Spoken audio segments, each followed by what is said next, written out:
especially so na noon pa, sinabi namin yung national ID makatulong. Ang problema dito, ang proponent na ayaw o the proponents of the don't, itong mga left.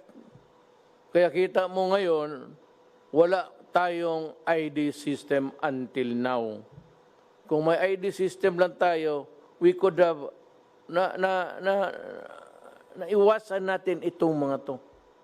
Because all we have to do, ang kailangan lang namin, tanungin namin yung DILG, ilang tao yung barangay na yan, then ipadala namin yung pagkain at kunin na lang ninyo doon sa tindahan ninyo or the disposal point, wherever it is, ipakita mo yung card mo, ibigay sa iyo. Ngayon, ayaw ninyo, yung iba ayaw magpalista. You are not hindi ka nakatira sa barangay na ito o nakatira ka sa barangay B or C. Kaya nung nagsisensos ang mga barangay, pati yung DILG, kung wala kayo sa listahan, then hindi kayo mabigyan. Hindi na kasalanan yan. Huwag kayong magturo sa gobyerno kasi ginawa namin ng lahat noon pa.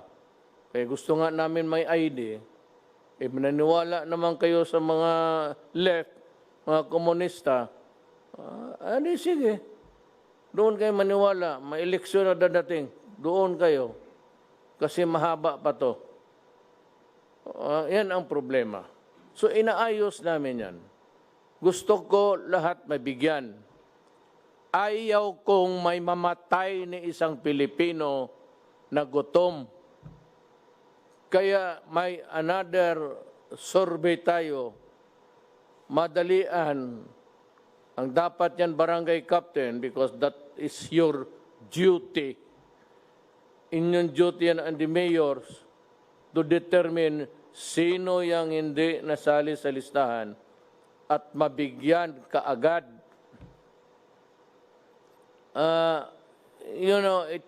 May COMELEC listahan. Kayong mga flying voters noon, kung saan-saan kayo nagboto, ayan. Hindi namin malaman ngayon kung nasaan kayo. Pagtawag, wala naman kayo. So that is really a problem. It is a problem that confronts government. Problema ninyo, problema namin. But kung magdating na tayo sa laro ng sisiyan, the blame game, pag-unawa na sana ninyo kung ano ang talagang sitwasyon, yung totoong realidad ng buhay natin. Pagka ngayon, we're distributing to 18 million low-income families. And ang problema nito, everybody wants to have it too. Kung naman talagang wala kang kita, wala kang trabaho, naturally I said, after a re-evaluation o revalidation, at malaman na namin, I'm sure Secretary Bautista can act immediately. Total, kunin lang naman yan.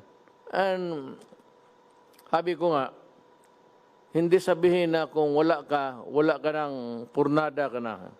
It's not that. But kung wala ka, maghintay ka, and we will come up. Alam ko, sigurado. Total, sabi nga, hindi tayo maubusan ng pera, mag-utang tayo na mag-utang, ipagbili natin lahat hanggang maubos. Tapos punta na tayo lahat sa Amerika. Alam mo bakit ko sinabi yan? Alam mo, I'd like to address may pinapatamaan ako, ang Pilipino mismo. Pati yung mga countries that traditionally have been lukewarm or refusing to understand or causing problems for other nations, Amerika. Ngayon, ganito ang problema namin. America is part of the problem of the Filipinos now. Kasi sa karaming tinamaan sa kanila, marami ng patay, baski sino na lang, nanawagan sila, basta yung nurse, mga nurse, sige, punta kayo sa embassy, i-process nila ang visa. One day, kinabukasan, lipad ka na. So, yung tayo naman, ang task force ganito, wag kayong umalis lahat, either may gusto o wala. Kagustuhan mo, ayaw mo, dahil mangangailangan, there's no end in sight. Anong katapusan nito? Wala pa. And our numbers are increasing. From the 200 lang na ngayon, it has ballooned. Umabot na ng 4,932 cases. Ang nag-recover, 242. Ang patay, 315. Okay na to. Bakit? Hindi kami napapahiro. Gobyerno yon. Nag-decide na mag-lockdown tayo. So yung mga turista galing China, galing Asia, hindi na natin pinapasok. At sinira ko na kaagad. So wala nang pasahan ng sakit. Na minus. Nakita mo, sa Philippines, tayo ngayon ang second. The Philippines has ang patay 315, Malaysia 76, Indonesia 373, Thailand 40, Singapore 8, Vietnam 0, Brunei 1, Cambodia 0, Myanmar 4, Laos 0. Yan ngayon. So, aya-aya ko na sa ibang lugar. Ito, ASEAN lang to. Sa ibang lugar, libo na ang patay nila.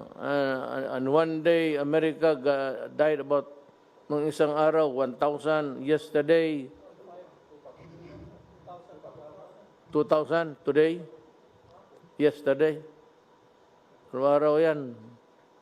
So, ngayon, nangangailangan kayo ng nurse, express. Kami naman dito nakakabuhan kasi wala kaming pangbigay kasing laki. So, ang mga nurse natin, naintindihan ko yan self-preservation yan. So, kailangan magtrabaho sila. May trabaho ngayon sa Amerika, di pupuntahan sila. Ang problema itong Amerikano. You could have relied on your own human resource. Ibig sabihin, dapat kayo umasa sana sa sariling mga tao ninyo. Ngayon, kinakaltasan mo ang Pilipinas, pagdating ng panahon magkulang, sorry na lang tayo. But I cannot, hindi ko sinisisi. Hindi ako galit.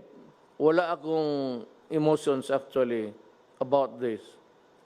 But kung gusto ninyong, kayong mga nurse na Pilipino, gusto niyo magsilbi sa ibang bayan, sa ibang tao, okay lang sa akin.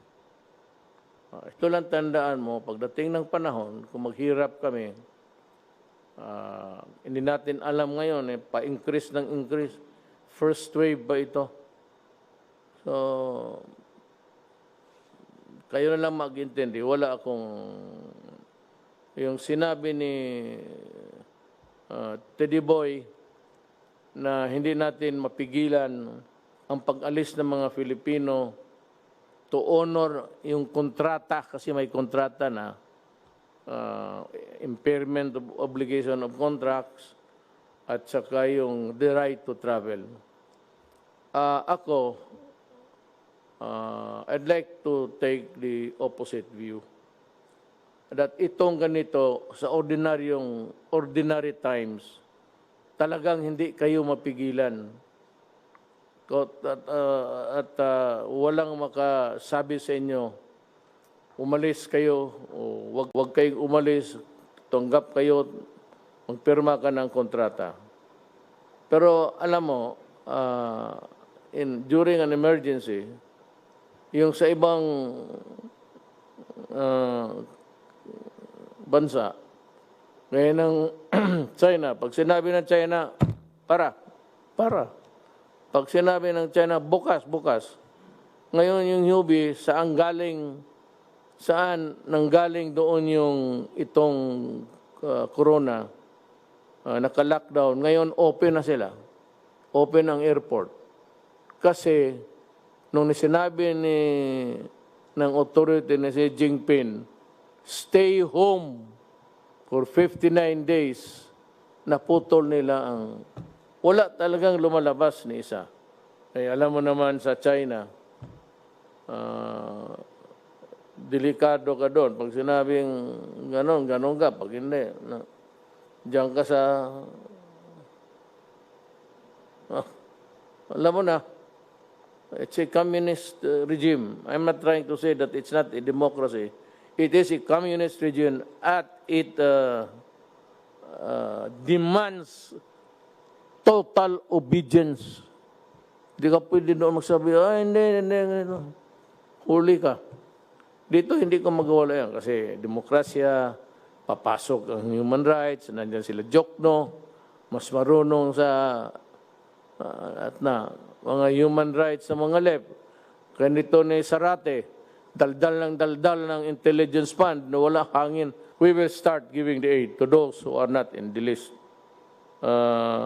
DSWD, and again, mag-pinch hit ang DILG to help in or you divide the territory, yung iba, DILG, yung iba, DSWD, yung mga tao na hindi nasali sa listahan. Gagastos tayo para sa Pilipino. I said, we will borrow, we will sell,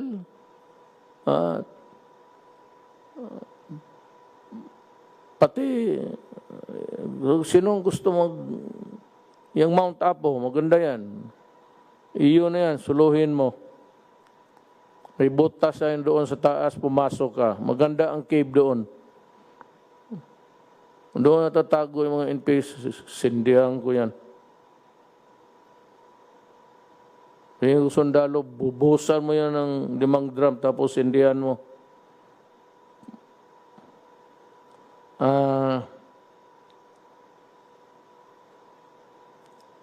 Ika nga, sabi dito, you cannot flog a dead horse. It meaning, paano mo papakainin yung kabayo kung patay na? So, hindi o kayo kabayo. Just an analogy. Yung low income, that is the promise of this government that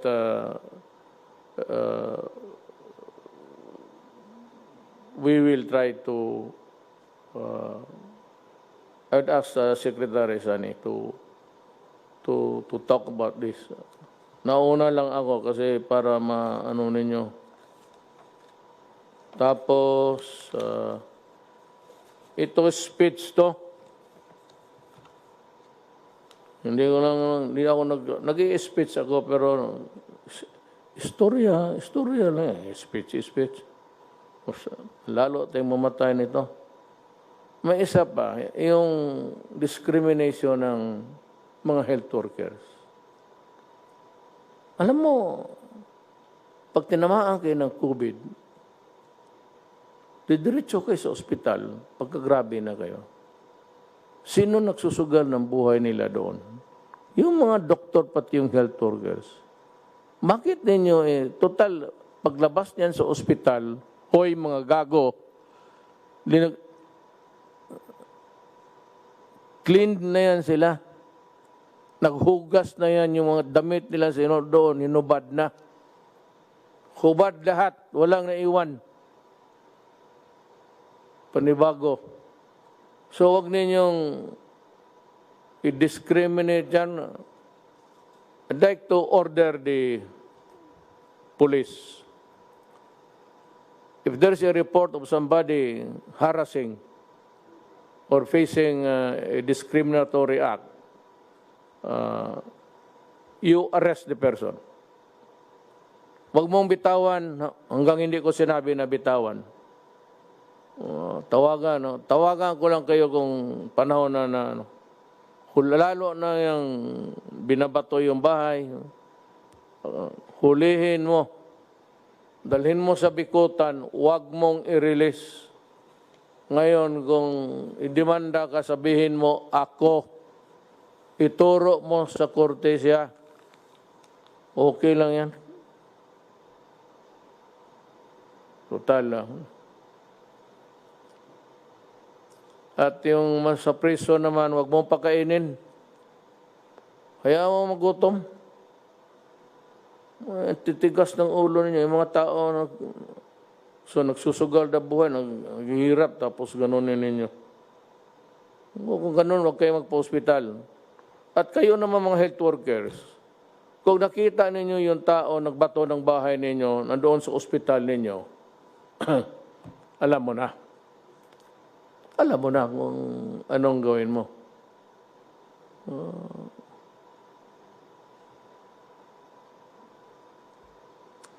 Ang isa pa dito may problema kasi yung reported na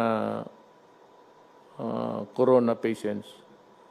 Ang problema natin yung not reported tapos namatay sa mga bahay-bahay at hindi ninyo alam COVID pala ang, corona pala ang dahilan, o ayaw ninyong sabihin kasi hindi kayo makapagburol ng matagal o nahihiya kayo. Sa tatlong ito, ilagay mo talaga ang bayan mo sa alanganin. Kaya hindi matapos ito kung ganun. So again, it behooves upon the barangay captain to see to it that kung sino yung namatay, siguraduhin lang pagsabi, heart attack. Kasi kung walang pinagsasabi din na testing kaagad, yung pamilya mismo na yung namatayan, testing kaagad. At kung alaman ko na namatay sa corona, kunin ko yung patay, at sa gusto ni Diyos hindi, magagalit kayo sa akin, wala na rin akong magawa, trabaho ko yan, dalhin ko yan doon sa crematory, sunugin ko. Yan ang trabaho ko. Maganda pakinggan sa inyo, okay lang, papasalamat ako. Ayaw ninyong umintindi, okay rin sa akin. Maligaya rin ako. Total, ito akin trabaho lang.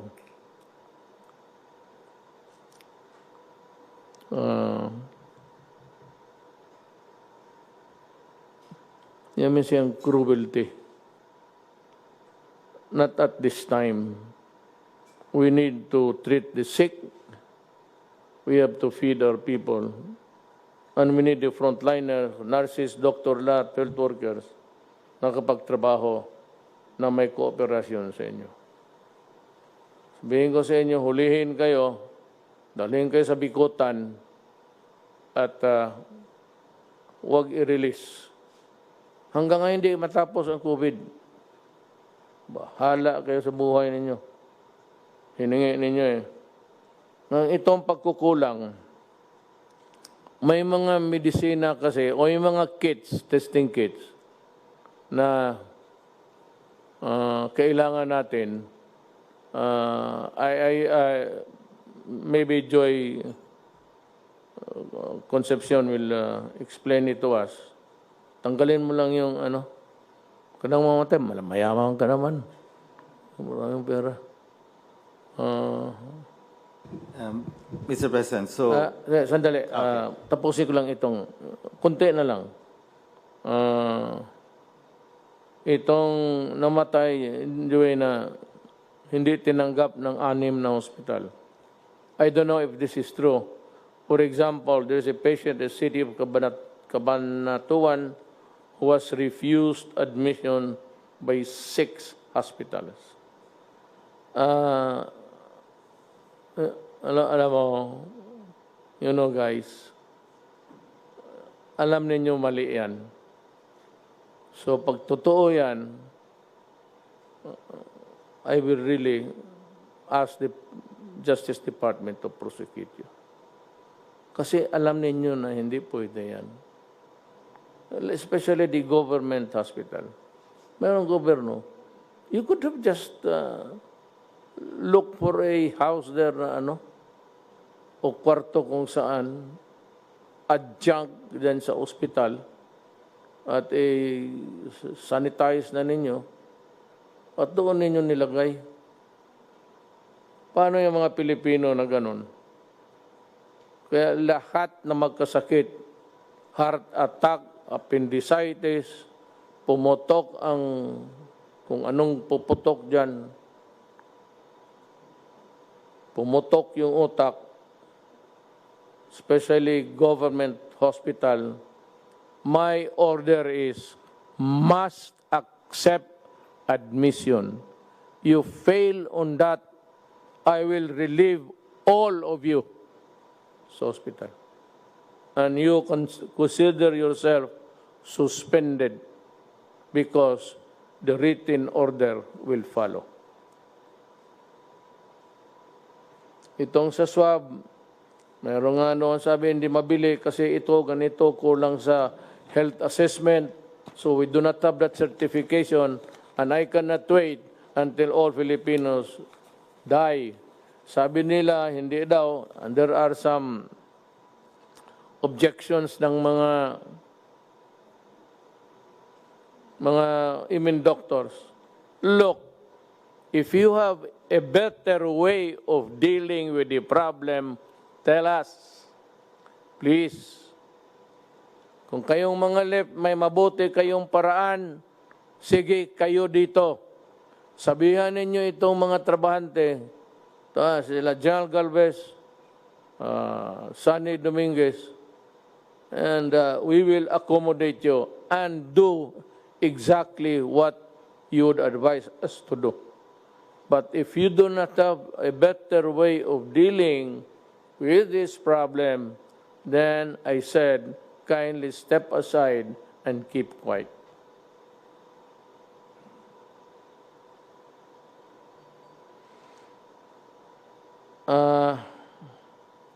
Just like in other countries,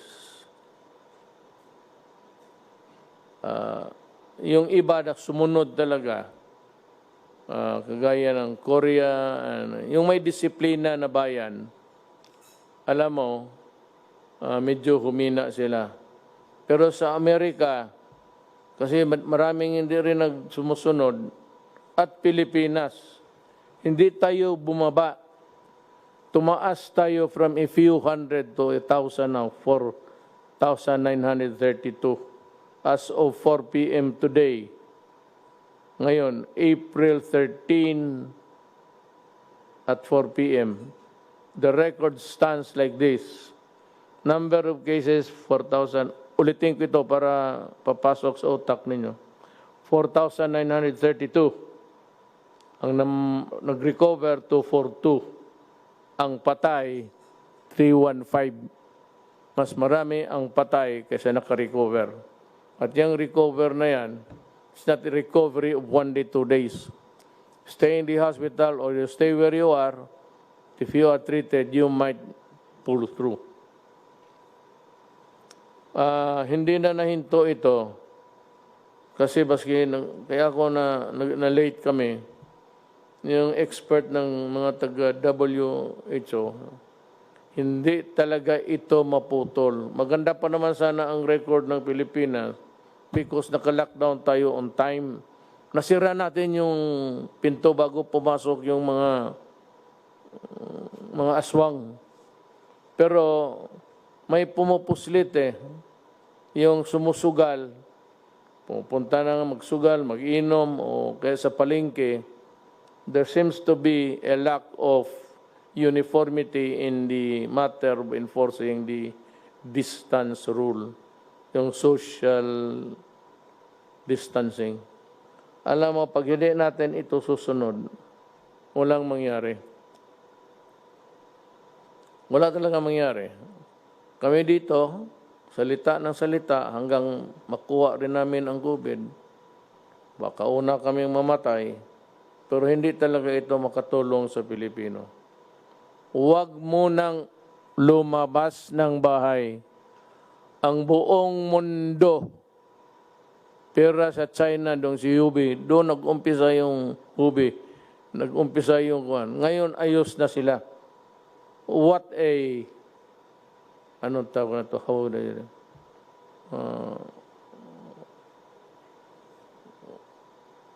napakaano na, what an irony. Galing sila sa kanila, tapos sila ang nauna nag-open, okay na sila.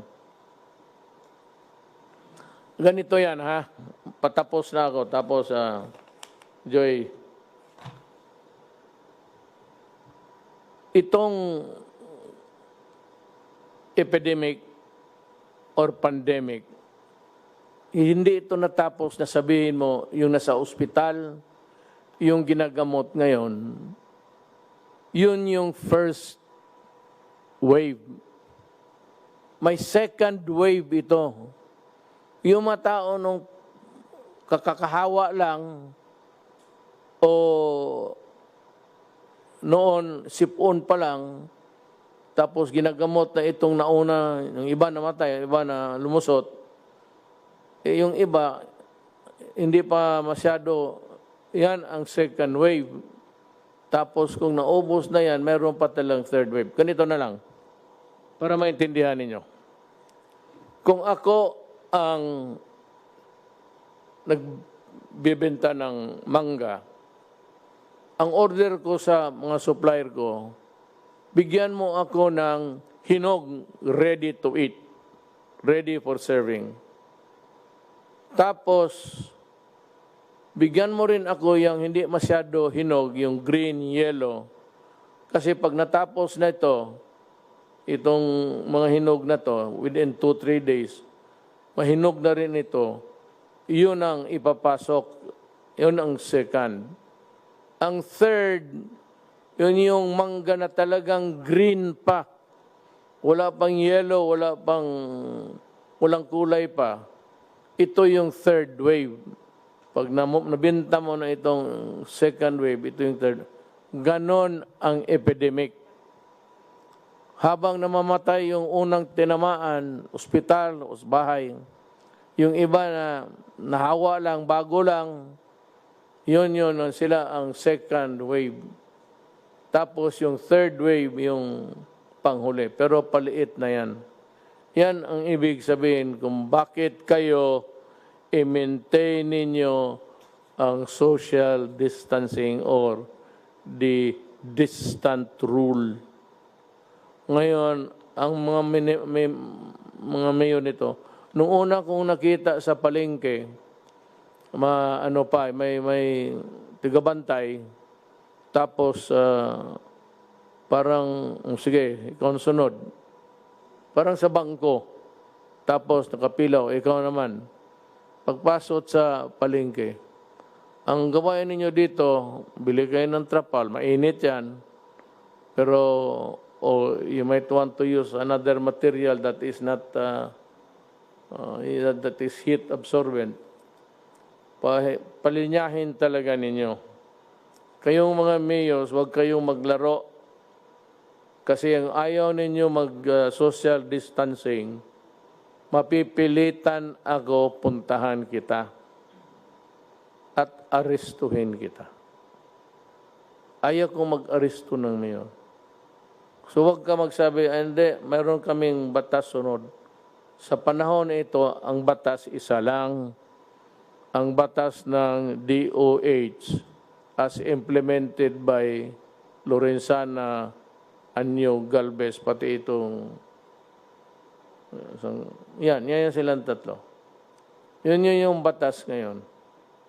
Ngayon, kung salubungin mo yan, mapipilitan akong puntahan ka at sabihin ko sa inyo, anong klase ka? Mayroon ng binibigay na instruction. Yung iyong point of view o sarili mong paniwala, taguin mo lang yan. Punta ka doon sa pasok sa kwarto mo, kunin mo lahat sa bulsa mo yung iyong opinion, ilagay mo sa drawer mo, tapos sundin mo lang ang gobyerno. Okay tayo dyan? Mayor, governors. Ako, I am your public servant. Kayong mga mayor, bata-bata lang ninyo ako. Utosan ninyo ako kung anong gusto ninyo. Basta makapabuti sa bayan, gagawin ko. Huwag kayong mag-alala, hindi na ako politiko. Mula rin akong silbi na pag-retire ko, wala na akong gawin eh. Nandiyan na lang ako sa bahay. Hindi na ako makalakad. Kasi maglakad ako, magsabi si Hanelir, saan ka? Wala ka namang appointment, bakit ka labas ng labas? Siguro may hindi ka talaga nagkamali. Pero hindi ka naman makalabas. Away lang. Huwayin ka ng anak mo babae, magsumbong eh. Yung dada mo gusto na. Ay, pag pumurma na yung anak mo, wala na. So, huwag ninyo ready to, ready to go. At sana hindi ako magpapakulong. Pero ito tatandaan ninyo, Pilipino, ayaw ko talagang kulungin kita. Baski ako dito, kinulong ako. Mabuti kayo, wala kayong gwardya. Akala ba maniwala itong gwardya ko? Sabihin ko yan sa alam, minsan paglitan mo, pati yung mga anak ko. Ang sagot sa amin, Sir, ang trabaho namin, hindi ikaw. Batas eh. Sinusunod lang namin ay yung inuutos ng batas sa amin. Kaya kung ikaw gusto mo pagkamatay, hawakan ka talaga namin. Pero pag naasar kami, itutulak ka talaga namin sa Pasig. Kaya gano'n, meron ng, I cannot mention the pharmaceuticals, the giants. Pero meron na ako nakapaggumawa ng antibody. Yung antibody na hindi galing sa tao. Yung kasing yung antibody na mag-fight ang ang sarili mong antibodies, tapos ma-overwhelm yung kalaban, yan, gawa ng katawan mo.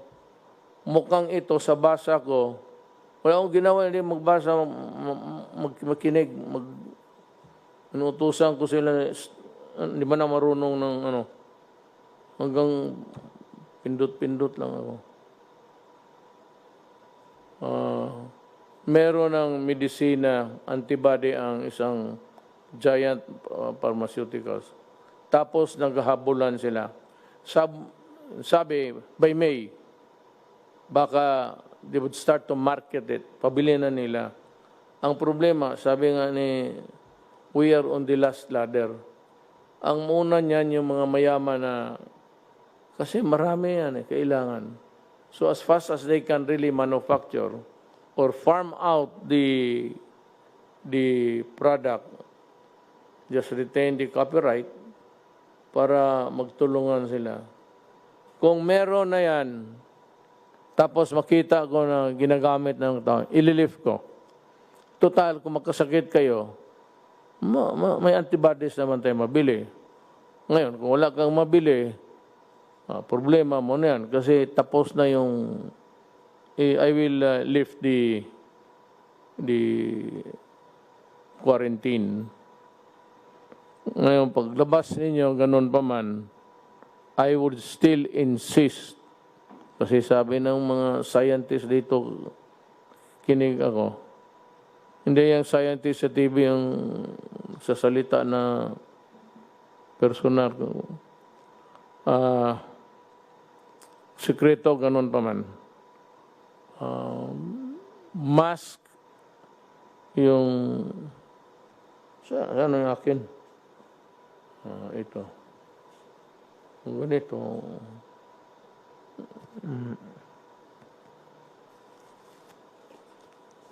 Mask,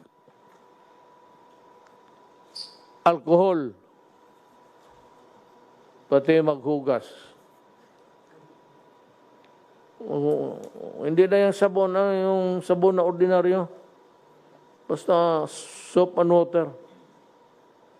Okay na yan. Alam mo, pag nagsama lang tayo, kaya natin ito. Kunting panahon na lang. Alam ko, igit na kayo na makalabas. Pag lumabas lang itong antibody na gawa nila sa labas, parang inumin mo, parang kung baga sa bakterya pa, antibiotic, sisirain niya.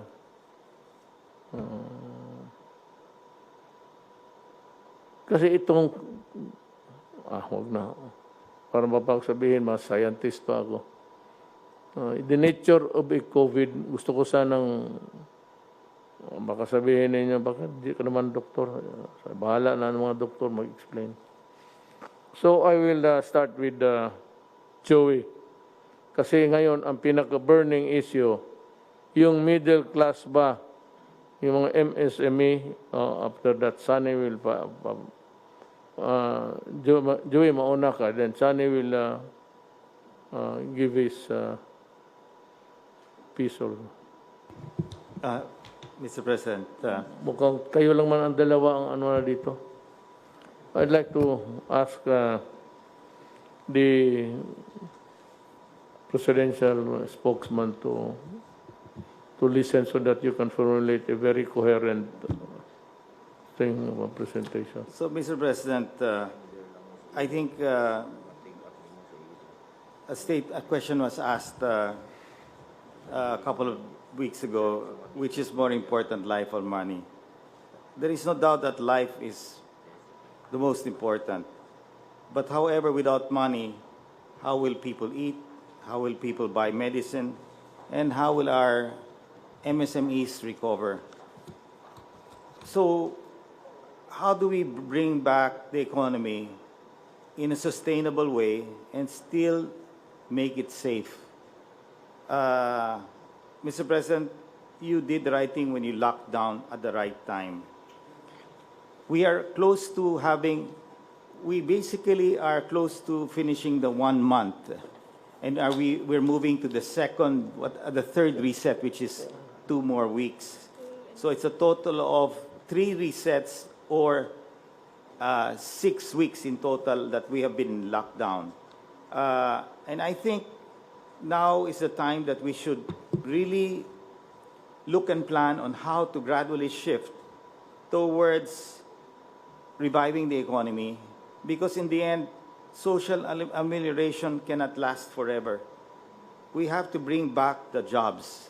For confidence to be brought back, I think they have to see that our numbers of the number of people getting infected are starting to taper off and go down. And I believe that with that and with the assurance that we in government are really on top of the situation and finding all means to really help every Filipino worker out there, I think we will win this war. And I'm sure that with our 3 veteran generals who are now implementing this whole execution, and I believe that in the end, you can have a great plan, but in the end, the key is really execution.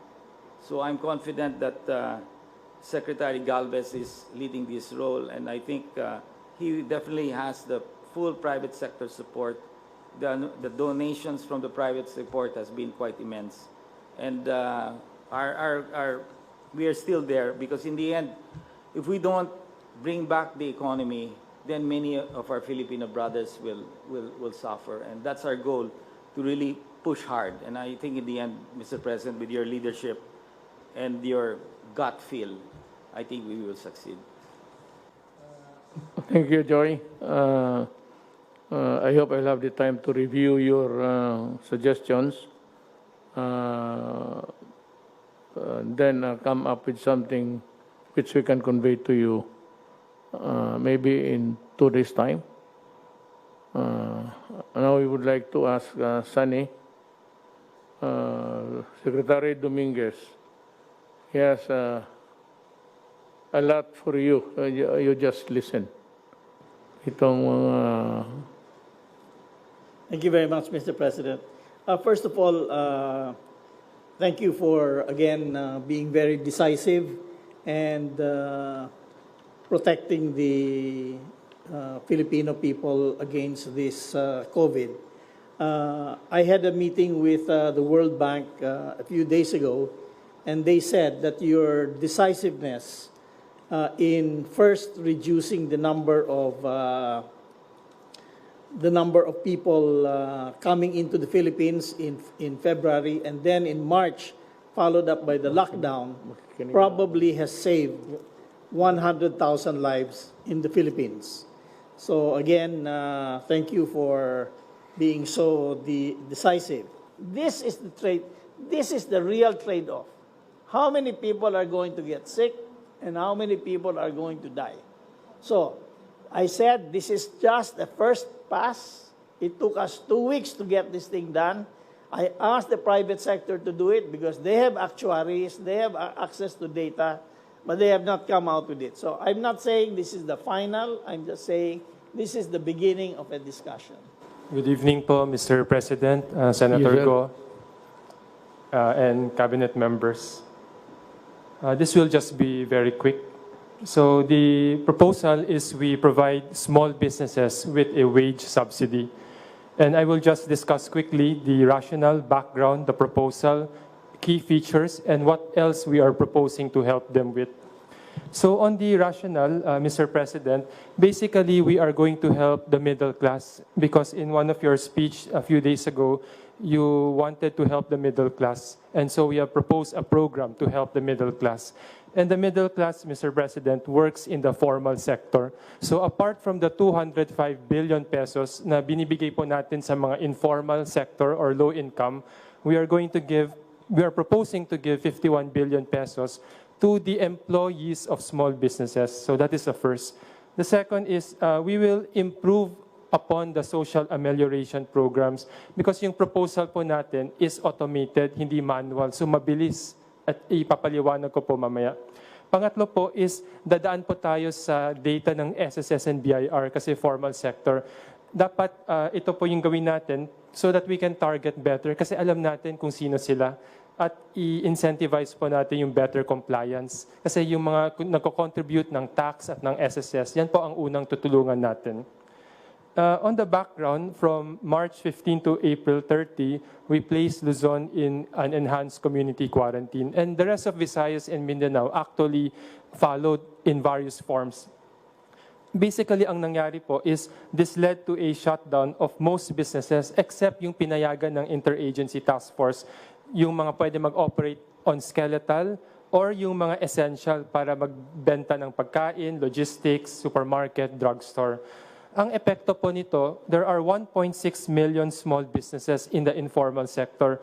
436,000 po napilitan magsara.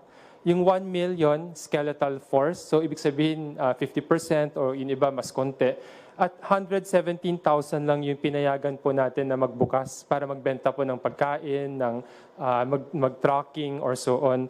Ang apektado pong workers ay 3.4 million. These are the middle class, whether low middle class or medium middle class. Yung 2.6 million na po ito ay nasa BIR Alpha Luz. Ibig sabihin yung employers po ay nagko-comply with the BIR submissions. So yan po ang unang tutulungan natin. Pero yung 0.8 million workers, tutulungan din natin. Pero ang problema po, yung employer nila hindi nagko-comply. Pero alam po natin, tutulungan po natin, pero second priority. Now, if there is nothing more to say, that leaves me to two matters, actually. One is that I would advise the checkpoints not to be dismantled especially by the police, but this is my order. Do not stop motor vehicles carrying food and other vegetables from the province. Wave them through and do not delay their journey because people are waiting for the supplies. Second is that there is a kind of a raucous now regarding the procurement of the PCR testing kits of 900 people. Essential kits and other kits, inactivation supplies, PRC consumables, 7 PRC machines, 10 automated extracting machine, and 10 biomedical freezer, additional equipment for subnational and regional testing laboratories. Kasi itong ano dito, when you use public funds on anything that's medical or medicine, you want to have the health assessment. I think it comes from the Department of Health. But unfortunately, until now, they're still debating on the efficacy of the rapid test we would like to buy. Alam mo, there is no FDA ruling yet because they cannot act on it without the assessment, health assessment of maybe the entire country before they would act on it, ng FDA, which I can understand. But yung assessment na galing sa DOH or a section of that department handling the assessment of the entire health spectrum, it's been there and nobody seems would like to act on it with in a jiffy. Parang ano pa sila, dalaw-dalawang isip. And there's a rule that we cannot use public funds to buy medical supplies, medicines, without the FDA signal. So there's a hostage yung mga rapid tests we would like to buy.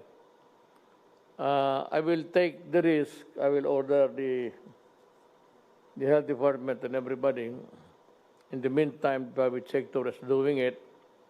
Maybe we can take over someday or do it all together with your help. I am clearing the way by ordering the purchase. Total, walang FDA local. But what we are trying to buy outside is approved by the FDA United States of America. So in a sense that almost all of what we eat by products of all sorts, pagka meron ng FDA approved, there's in the box FDA and galing America, kumpante naman tayo niyan. As a matter of fact, I do not really believe that they would do more testing. Ganoon lang yan.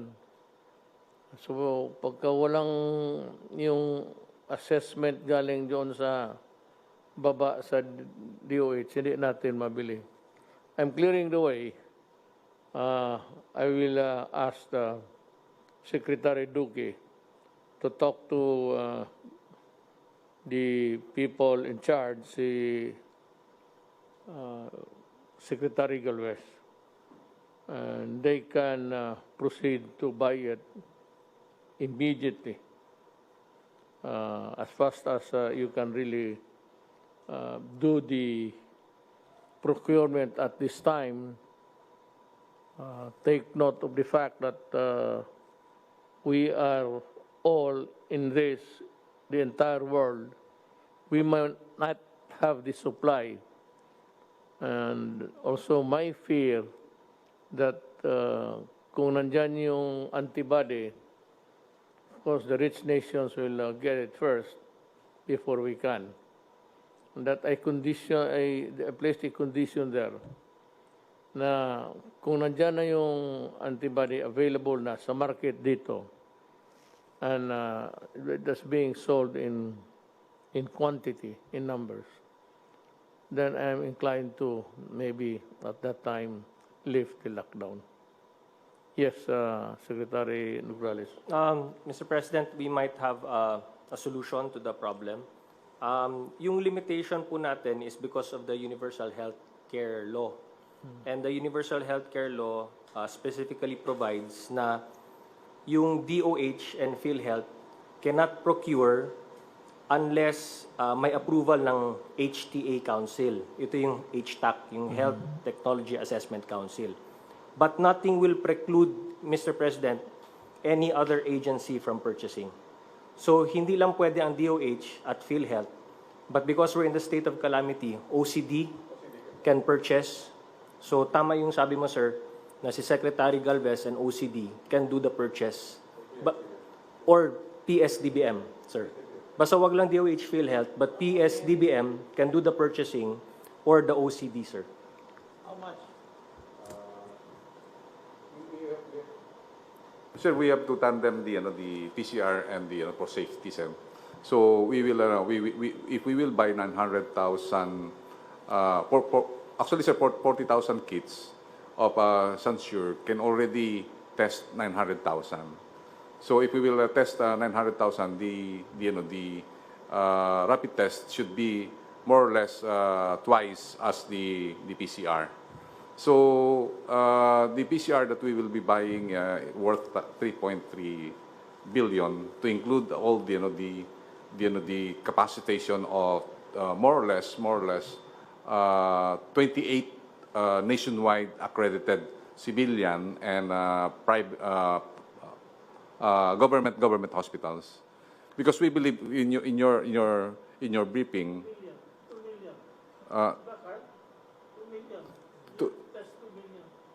Yes, sir. 2 million. 2 million. Actually, we will test on a rapid test 2 million and 900,000 for the PCR for the confirmatory.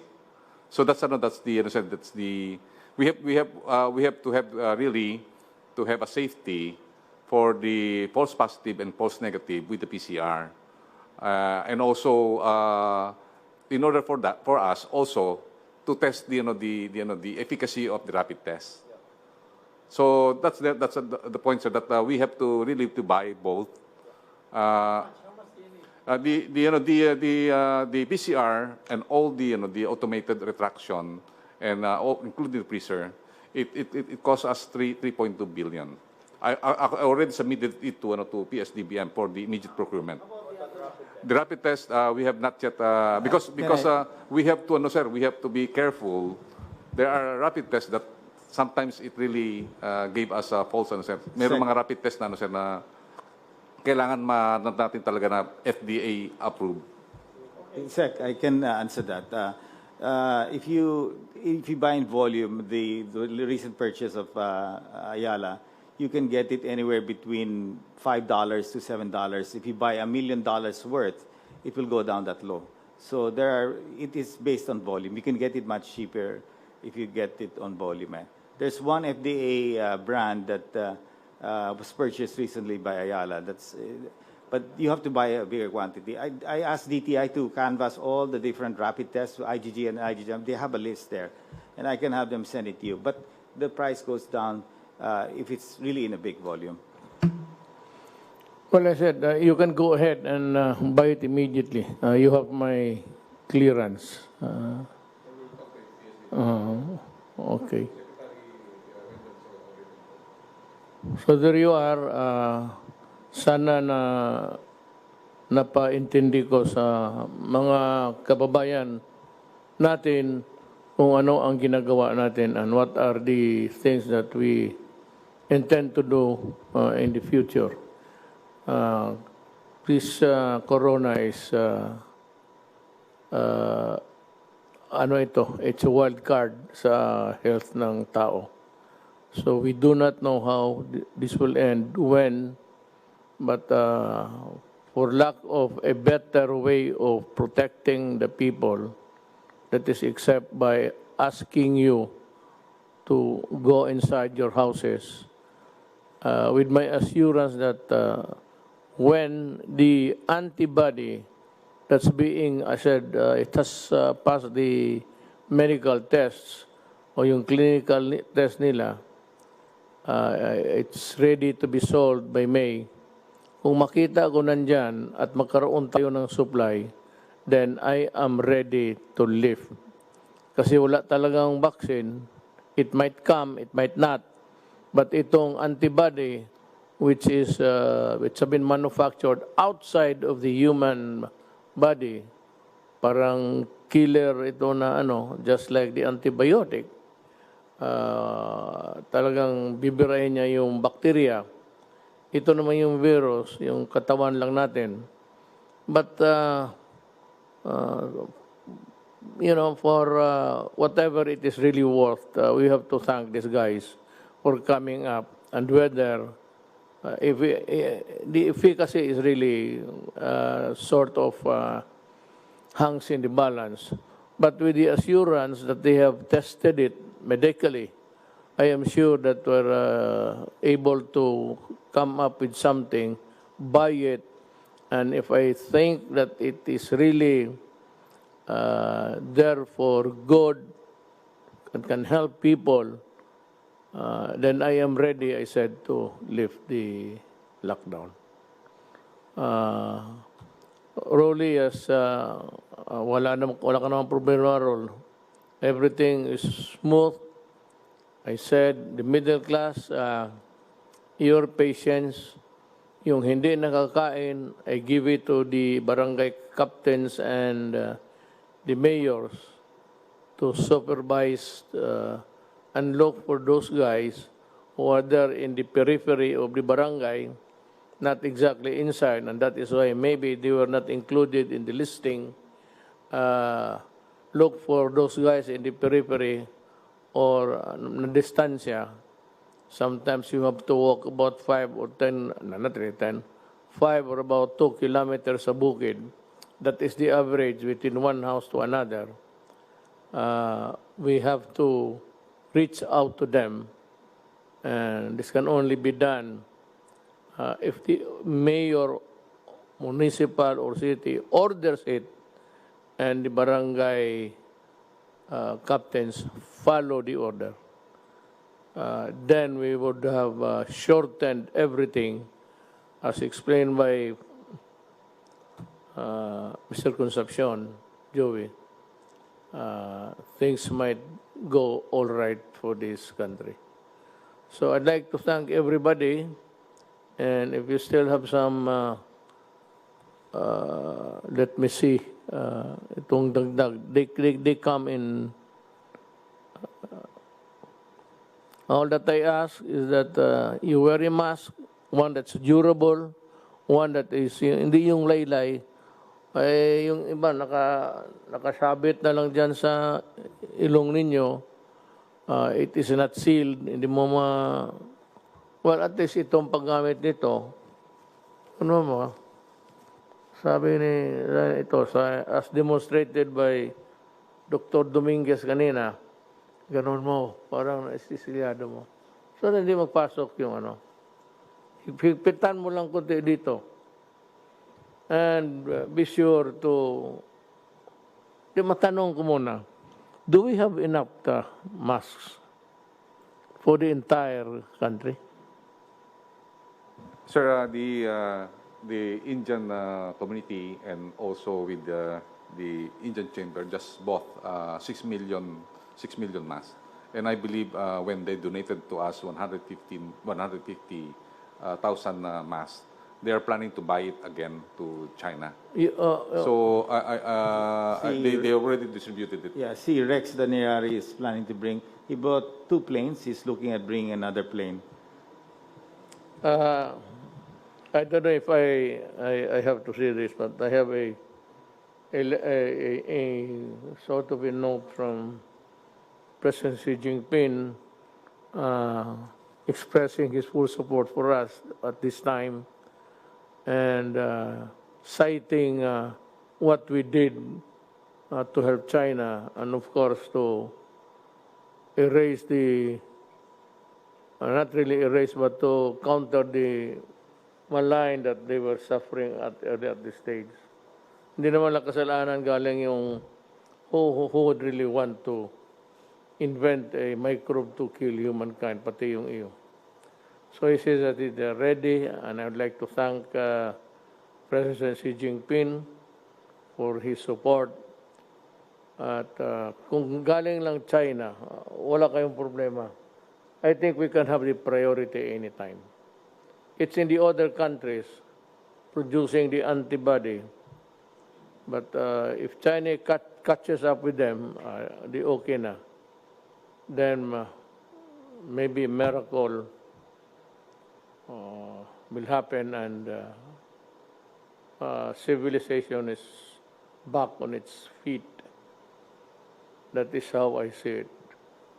So, mga kababayan ko, ginawa namin lahat ito. One is that I really do not want to see a single Filipino dying of, lalo na yung mga bata. So, again, at the risk of being redundant or repetitious, again, I would like to say that go out and seek the hungry before they die. And for itong mga, actually, I do not know if it's still applicable. It's a poor man's standard. Nobody should be offended by this, because that is what we have been using even in our speeches in public. Alam mo kasi, unfairly though, I don't know if it is the classification still good, pero ang ating society, in terms of wealth or was the capacity to hold the money, ang number one is the class A, Group A, which are really the billionaires, the Ayalas and all of them. Good for them. And the second is class B, still the millionaires, but not as rich and not as powerful as class A. Then we have the C, class C. I don't know if this holds, if this will hold true until now. Ang class C, yun yung mga mayaman na nakapagbili kung kotse, bago, bahay. Ang class D, you have to divide this. Upper D, yung may mga trabaho at wala masyadong utang. At ito namang lower, class D, lower. Dalawa yan, division, na kailangan talaga ng tulong. At yung nagbabayad, I said that it was Governor Remulla who suggested it first.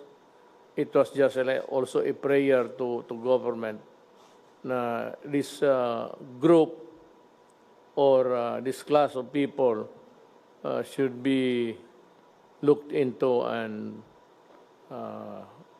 receive assistance. So I said we study and we might be able to produce the money. Sunny is doing his best, and I said, ang ano lang is we can still borrow, but pag wala na, then we start to, kung ano yung mga bagay-bagay natin. Kaya nga meron kang ano dyan to save for the rainy day. I mean, everything is almost gone, and there is nowhere a source that you can find.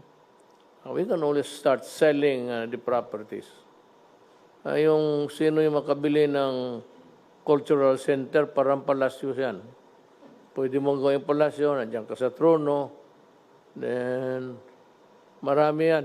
The whole of Dewey Boulevard, marami tayong lupa dyan. And it's itong the peripheral lands around PICC, pati yung cultural center.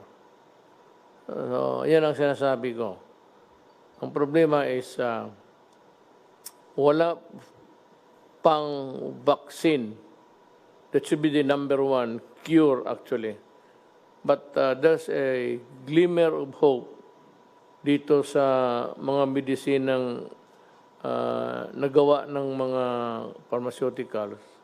Again, I repeat, ito yung antibody. It is not a vaccine because hindi naman ito kinuha ng tao.